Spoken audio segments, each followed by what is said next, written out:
Ya, pemirsa, Bank Indonesia kembali menahan tingkat suku bunga acuan BI 7 Days Reverse Repo Rate di level 5,75% dan langkah Bank Sentral menahan BI 7 Days Reverse Repo Rate ini guna memitigasi dampak perekonomian global. Memutuskan untuk mempertahankan BI 7 Day Reverse Repo Rate sebesar 5,75%. Suku bunga deposit facility juga tetap sebesar 5%, demikian juga suku bunga lending facility tetap sebesar 6,5%. Keputusan mempertahankan BI 7 Day Reverse Repo Rate tersebut sebesar 5,75% ini konsisten dengan stand kebijakan moneter untuk memastikan inflasi tetap terkendali dalam kisaran sasaran 3+-1% pada sisa tahun 2023 dan 2,5% +-1% pada tahun 2024. Demikian pernyataan Gubernur Bank Indonesia Peri Warjio mengenai hasil keputusan rapat Dewan Gubernur Bank Indonesia yang mempertahankan suku bunga acuan di level 5,75%. Dengan demikian, Bank Sentral telah menahan BI 7 Days Reverse Repo Rate selama 7 bulan berturut-turut sejak awal tahun 2023. Selain itu, BI juga mempertahankan suku bunga deposit facility sebesar 5% dan suku bunga lending facility sebesar 6,5%. Peri menambahkan keputusan mempertahankan suku bunga acuan ini konsisten dengan stance kebijakan moneter untuk memastikan inflasi tetap terkendali dalam kisaran sasaran 2 hingga 4% pada sisa tahun 2023 dan 1,5 hingga 3,5% pada 2024. Apalagi gejolak inflasi global masih tetap diwaspadai sehingga dampak rambatan inflasinya diharapkan tetap terkendali. Sementara itu di sisi lain, Bank Sentral Amerika Serikat, The Federal Reserve atau The Fed, telah menaikkan suku bunga acuan sebesar 25 basis poin menjadi rentang 5,25% hingga 5,5% pada Juli lalu, dan menjadi kenaikan suku bunga ke-11 kalinya sejak perang Rusia-Ukraina di awal 2022 sekaligus menjadi rekor suku bunga The Fed tertinggi dalam 2 dekade terakhir. Dari Jakarta, Tim Liputan IDX Channel. Baik, pemirsa, berikutnya kita akan sampaikan sejumlah infografik untuk Anda terkait dengan grafis dari pergerakan suku bunga acuan. Kita akan cermati pergerakannya seperti apa. Ya, data selengkapnya bisa Anda saksikan di layar televisi Anda. Kita lihat dari Oktober 2022 di 4,75% maksud kami. Kemudian mengalami kenaikan menjadi 5,25% di bulan November. Kemudian Desember naik lagi menjadi 5,5%. Dan di Januari 2023 Bank Indonesia kembali lagi menaikkan suku bunga acuan menjadi 5,75% dan ditahan sampai dengan Agustus 2023 ini di 5,75%. Dan selanjutnya kita lihat dari pergerakan inflasi ini yang memang menjadi salah satu tolok ukur ya langkah Bank Indonesia terkait dengan kebijakan suku bunga acuan. Trennya cenderung turun ya dari Desember 2022 5,51%, kemudian kita lihat pergerakannya sampai dengan bulan Juli 2023 sudah menjadi 3,08%. Itu dia untuk pergerakan inflasi. Dan selanjutnya kita lihat dari sisi pergerakan nilai tukar rupiah dari tanggal 9 sampai dengan 23 Agustus 2023. Ya, kisaran memang masih berada di 15 ribuan. Sempat mengalami tekanan ke 15.346 rupiah per dolar Amerika pada tanggal 15 Agustus. Namun kita lihat tanggal 23 Agustus lalu rupiah berada di posisi 15.319 per dolar Amerika Serikat. Baik, itu dia beberapa data dan kita akan lanjutkan untuk membahas terkait dengan Bank Indonesia kembali tahan suku bunga acuan. Kita sudah tersambung melalui Zoom bersama dengan Bapak David Sumual, beliau adalah Kepala Ekonom PT Bank Sentral Asia Tbk. Ya, halo, selamat pagi Pak David. Selamat pagi Pak Pras, apa kabar? Kabar baik dan terima kasih juga atas waktu yang Anda sempatkan bicara mengenai langkah Bank Indonesia ini ya, kembali lagi menahan suku bunga acuan 5,75% di bulan Agustus. Apakah memang ini sudah sesuai nih dengan ya konsensus para ekonom sejauh ini Pak David? Mayoritas ekonom memang memperkirakan akan ditahan ya, tetap 5,75%, walaupun ada 1-2 ekonom yang memperkirakan ada keperluan untuk menaikkan suku bunga. Jadi ada ada beberapa ekonom juga, walaupun minoritas yang memproyeksikan kenaikan ya, karena memang tekanan terhadap rupiah agak menguat akhir-akhir ini ya. Kita melemah ya, walaupun kalau dibandingkan dengan awal tahun ya sebenarnya kita masih menguat ya sekitar 2%. Tapi kalau dihitung dari 3-4 minggu terakhir memang ada pelemahan. Nah ini juga terutama kita lihat ada tekanan dari sisi balance of payment kita ya. Jadi neraca pembayaran kita itu defisit 7,4 miliar dolar. Dan juga transaksi berjalan kita ternyata juga kuartal 2 kemarin itu defisit. Tadinya kita di kuartal 1 itu surplus 3 miliar dolar. Nah, ini berubah menjadi defisit 1,9 miliar dolar di kuartal 2. Jadi ada defisit sekitar 0,5% dari PDB. Nah, ini yang mungkin memicu kekhawatiran tadi ya dari beberapa ekonom sehingga mereka memproyeksikan kenaikan suku bunga. Kami memandang bahwa sebenarnya masih perlu ditahan suku bunga karena memang dari sisi inflasi sebenarnya cukup favorable ya kondisinya ya. Kalau kita tadi disampaikan juga dari tayangan itu menurun 3% dan kemungkinan memasuki September bulan depan ini kita akan turun lagi ya sekitar 1-1,5% karena ada faktor high base effect. Tahun lalu di bulan September kita ingat ada kenaikan harga BBM. Nah itu kita hitung-hitung, saya hitung perkiraannya itu memang sekitar 1-1,5% dampaknya ke inflasi sehingga ini akan kembali dorong inflasi lebih rendah ya di September ini. Baik, memang kalau kita cermati dari pergerakan inflasi sendiri kan memang cenderung turun. Tapi apakah ini menjadi bukti juga bahwa ini juga yang membuat konsumsi masyarakat juga terjaga sejauh ini? Karena ini menjadi salah satu juga penyumbang laju pertumbuhan ekonomi secara nasional, Pak David. Ya, kalau kita perhatikan untuk kuartal 2, data yang keluar dari BPS kemarin memang stabil ya. Pertumbuhan konsumsi kita. Dari data retail index yang dikeluarkan Bank Indonesia juga ada sedikit rebound di bulan Juli ya. Dan memang di bulan Mei di masa-masa Lebaran itu tidak sebaik setahun sebelumnya ya atau 2 tahun sebelumnya. Karena memang revenge spending-nya kelihatan sudah terjadi tahun lalu ya. Jadi memang kecenderungan agak turun sedikit ya untuk kemarin Lebaran. Tapi kita lihat memasuki Juli, bahkan ini Agustus data-data preliminary-nya kita perhatikan memang ada perbaikan dari sisi konsumsi. Dan inflasi yang rendah ini betul, Mas Pras, bahwa ini mendorong konsumsi rumah tangga kita tetap stabil sejauh ini. Baik, nah kalau kita cermati dari sisi lain begitu ya menjadi dasar dari kebijakan Bank Indonesia pergerakan nilai tukar rupiah begitu bertengger masih di 15.300-an begitu. Apa yang bisa kita cermati? Apakah level ini memang cukup nyamankah bagi dunia usaha ataupun mungkin secara umum begitu di Indonesia untuk nilai tukar rupiah ini? Untuk pergerakan rupiah, Mas Pras, ini memang tidak lepas juga dari pergerakan mata uang peers group kita ya, atau pergerakan mata uang regional.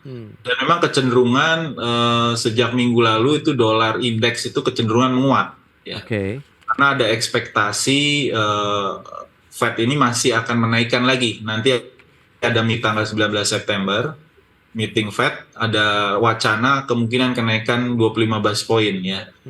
Tapi memang ini masih maju mundur kelihatannya tergantung ya. Data terakhir ini indeks manufakturnya Amerika menurun ya. Jadi kelihatannya keperluan untuk menaikkan suku bunga itu jadi lebih rendah gitu. Itu juga berdampak juga kalau saya hari ini lihat di Fed Fund Futures itu probability kenaikannya juga turun jadi tinggal 14-15% ya. Nah itu dia, lantas bagaimana dengan langkah berani Bank Sentral kita begitu yang masih tetap menahan suku bunga acuannya, sementara kita lihat ya The Fed pun masih ada rencana lagi untuk menaikkan suku bunga acuan mereka karena ini juga tertinggi nih dalam 2 dekade terakhir begitu. Betul Mas Pras, kalau kita lihat spreadnya antara suku bunga kebijakan kita yang sekarang 5,75 dan suku bunga kebijakan Bank Sentral yang sekarang di posisi 5,5 itu spread tipis sekali, belum pernah setipis ini. Tapi rupiah masih terjaga stabil. Artinya apa? Artinya memang outlook inflasi kita masih dipandang cukup baik oleh investor ya. Jadi outlook inflasi kita ini kan akan mengarah tadi ke 2% ya cerita Oke. ya. Depan. Sedangkan inflasi Amerika ini kelihatan masih menjadi tantangan di sana. Jadi belum pernah memang sejarahnya inflasi Amerika itu lebih rendah dari kita, lebih rendah dari kita gitu ya. Iya, iya, iya. Lebih tinggi dari kita. Nah, tahun lalu itu sempat 9% lebih ya inflasi Amerika, sedangkan kita setelah kenaikan BBM ternyata mentoknya di 5,5. Jadi outlook inflasi kita ini lebih baik, sehingga itu kenapa sejak akhir tahun lalu juga kita perhatikan investor asing di obligasi negara itu juga berbondong-bondong masuk ya, sudah sekitar 5 miliar dolar yang masuk ke pasar obligasi kita. Oke. Nah itu yang mendorong rupiah menguat, tapi memang sekarang kelihatan terjadi konsolidasi kembali juga, dan melihat apa pandangan kebijakan dari Bank Sentral Amerika. Kebetulan hari ini dan mungkin nanti malam ini akan ada mungkin statement-statement di Jackson Hole Symposium. Ini kejadian yang kita tunggu-tunggu setiap tahun, apa arah kebijakan moneter Fed ya. Ada kekhawatiran tidak sih pada saat spreadnya semakin tipis, bahkan mungkin nanti sama kalau kita bicara mengenai suku bunga acuan di Amerika Serikat dan Indonesia begitu. Capital outflow ini yang menjadi kekhawatiran banyak pihak. Pak David, tapi tahan dulu jawabannya, kita akan jeda lagi sebentar. Dan pemirsa, tetaplah bersama kami. Ya, Anda masih menyaksikan Market Review. Pemirsa, berikut ini kembali kami sampaikan data untuk Anda terkait dengan pertumbuhan ekonomi Indonesia. Kita akan cermati sejauh mana pergerakannya. Ya, data seperti yang bisa Anda saksikan di layar televisi Anda dari Agustus 2023, maksud kami dari kuartal 1 2022 ya, kita lihat pergerakan dari pertumbuhan ekonomi Indonesia. Ya 5,02%, kemudian di kuartal berikutnya naik menjadi 5,46%, dan kuartal 3 2022 mencatat pertumbuhan ekonomi yang cukup tinggi 5,73%. Kemudian pada memasuki kuartal 4 2022 ada sedikit perlambatan menjadi 5,02, namun kita lihat di tahun 2023 pertumbuhan ekonomi kita juga kembali lagi mengalami kenaikan 5,03% dan 5,17% di kuartal kedua tahun 2023. Selanjutnya dari pertumbuhan industri pengolahan yang juga menjadi salah satu penopang ya dari pertumbuhan ekonomi kita. Ya, pergerakannya terakhir di kuartal kedua tahun 2023 tercatat 4,88%, setelah di kuartal 1 di posisi 4,43%, berarti memang mengalami kenaikan lagi dari industri pengolahan. Dan selanjutnya pertumbuhan konsumsi rumah tangga ini juga menarik kita cermati. Trennya juga cenderung naik dari kuartal keempat tahun 2022 4,48%, di kuartal 1 tahun ini 4,54%, dan kuartal kedua tahun 2023 tercatat 5,23%. Itu dia data-data yang perlu kita cermati ya dari beberapa data fundamental ekonomi Indonesia. Kita lanjutkan kembali perbincangan bersama dengan Bapak David Sumual. Ya, Pak David, kalau memang tadi kita bicara mengenai spread antara suku bunga acuan Indonesia dan juga negeri paman Sam. Nah, ini adakah kekhawatiran capital outflow ini yang membuat beberapa tekanan tentunya terkait dengan nilai tukar rupiah, kemudian aktivitas juga dari sektor keuangan di Indonesia? Ya, ini mungkin salah satu juga pertimbangan dari Bank Sentral kita ya untuk masih menahan dengan suku bunga Bank Sentral kita, BI rate kita. Karena di satu sisi kita lihat bank-bank sentral global termasuk juga Eropa dan Amerika Serikat ini masih kelihatan agresif gitu ya. Yes. Mereka kemungkinan akan higher for longer gitu. Jadi kalau sewaktu-waktu kita menurunkan suku bunga dan fundamental ekonomi kita tiba-tiba ada masalah karena tekanan eksternal, ini juga tentu akan menjadi concern mereka ya. Apalagi kita dengar ada persoalan sekarang di China ya, di sektor propertinya ada 2 perusahaan properti besar mereka yang kena masalah, dan sekarang katanya ada satu lagi. Nah ini tentunya akan memicu kekhawatiran ya, karena sektor finansial itu selalu digerakkan oleh faktor sentimen utamanya ya. Yes, betul. Jadi yang bergerak duluan itu biasanya sentimennya dulu ya, baru fundamentalnya bisa kekhawatirannya kena juga. Nah itu yang membuat mungkin Bank Sentral sangat prudent juga memperhatikan kondisi eksternal. Walaupun internal balance kita memang sudah kondusif ya, tadi dilihat dari sisi inflasi, pertumbuhan juga stabil ya. Nah kalau kita lihat budget kemarin yang dikeluarkan pemerintah itu juga sangat konservatif dan relatif prudent gitu ya, karena kekhawatiran terhadap kondisi eksternal mungkin ya, karena kalau kita perhatikan dari sisi defisit anggaran juga itu kan lebih rendah ya, sedikit lebih rendah dari tahun ini, atau tahun ini kan 2,8% defisit kita targetkan, tapi terakhir pernyataan dari Bu Sri Mulyani itu hanya mungkin mengarah ke 2,3%. Oke. Tahun depan akan defisit minus 2,29, artinya berusaha untuk menjaga supaya jangan terlalu mengandalkan fiskal juga ya. Kelihatannya juga berusaha dari sisi lain, terutama sektor swasta ini juga bisa bergerak ke depannya. Iya. Salah satunya Jadi mungkin investasi memandang ya. kondisi eksternalnya masih penuh ketidakpastian, tambahan lagi ini geopolitiknya, perang Ukraina Rusia ini masih Betul. berlangsung. Ini menambah Oke. kekhawatiran kita tentunya. Nah, berarti kalau kita bisa garis bawahi kondisi Indonesia yang masih cukup stabil, ini nampaknya memang masih menjadi primadona meskipun kita tahu suku bunga acuan di sejumlah negara begitu, entah itu Amerika ataupun Eropa dinaikkan terus-menerus begitu, tapi mereka tetap melirik Indonesia begitu. Ya, sejauh ini kita lihat porsi asing misalnya di Ya. SBN itu masih sekitaran 11%. Apa namanya, ini saya sudah exclude, saya keluarkan yang dari kepemilikan asing yang dari bank sentral negara lain atau government institution ya. Ini hanya mungkin dari market ya yang 11%. Oke. Dan ini sebenarnya masih cukup lumayan dibandingkan tahun lalu ya. Tahun lalu kan sebetulnya cukup dalam, sekitaran 9%, sekarang ke arah 11%, dan ini menunjukkan bahwa asing itu juga appetite-nya masih cukup baik ya ke instrumen-instrumen finansial kita.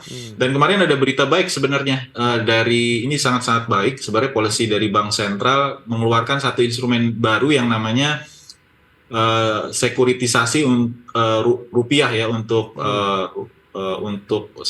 sertifikat sekuritisasi dari instrumen SBN kita. Oke. Jadi SRBI namanya. Nah, itu juga menambah perangkat bank sentral dalam mengendalikan moneter kita, sektor moneter kita. Oke. Nah, ini juga dibuka bukan hanya untuk domestik tapi juga untuk offshore ya. Ini juga harapannya bisa menambah lagi devisa yang masuk ya ke depan. Ya, itu dia likuiditas kita yang masih terus dijaga. Nah, lantas sektor-sektor apa saja yang nanti akan terimbas dengan ditahannya suku bunga acuan Bank Indonesia? Apakah positifkah atau bagaimana? Ya, sejauh ini sih sebenarnya kalau kita lihat di bursa, contohnya kita perhatikan itu di awal-awal tahun memang masih ada sedikit keraguan kelihatannya karena banyak berita-berita negatif terkait dengan kemungkinan terjadinya resesi global gitu ya. Ini kan banyak suara-suara pemberitaan ya. Toh nyatanya sampai sekarang belum ada sinyal atau indikasi ke sana ya. Itu yang mengganggu sebenarnya keinginan mereka untuk berekspansi ya. Jadi di awal-awal tahun walaupun mereka sampai kuartal 4 itu ternyata omset cukup baik, kalau kita ketemu dengan banyak perusahaan ya atau grup perusahaan itu mereka masih ragu. Tapi memasuki pertengahan tahun kuartal 2 kelihatan mereka sudah berubah persepsinya dan mereka melihat bahwa tidak bisa lagi nih karena permintaan kecenderungan ada peningkatan di satu sisi, di sisi lain mereka juga harus ada penyesuaian di kapasitas utilization-nya ya. Jadi kapasitasnya harus dinaikkan. Nah, untuk itu mereka harus melakukan ekspansi juga. Itu dia. Jadi beberapa sektor saya perhatikan sudah mulai melakukan ekspansi juga ya. Misalnya yang terkait dengan makanan dan minuman ya, lalu juga yang terkait dengan logistik ya, transportasi, terus juga terkait dengan manufaktur ya, beberapa itu juga melakukan ekspansi, Mas Pras. Itu dia, karena level ekspansi juga masih terus terjadi ya di sektor ataupun industri manufaktur kita begitu dari data PMI manufaktur. Nah, dari sisi sektor pembiayaan bagaimana dengan ditahannya suku bunga acuan? Apakah ini yang masih terus menggerakkan industri kita dan industri pengolahan kita juga masih menunjukkan pertumbuhan yang terus positif begitu, menjadi salah satu penggerak dari laju perekonomian nasional? Ya, kita berharap dari pendanaan terutama dari kredit saya masih optimis, masih sekitaran 10% ya kredit kita. Walaupun memang ada pengaruh dari penurunan angka inflasi ya, atau harga-harga ini kan kecenderungan menurun ya. Sehingga kebutuhan kredit juga sebenarnya kalau harga menurun kan nggak sebesar sebelumnya kalau dari sisi nominal ya.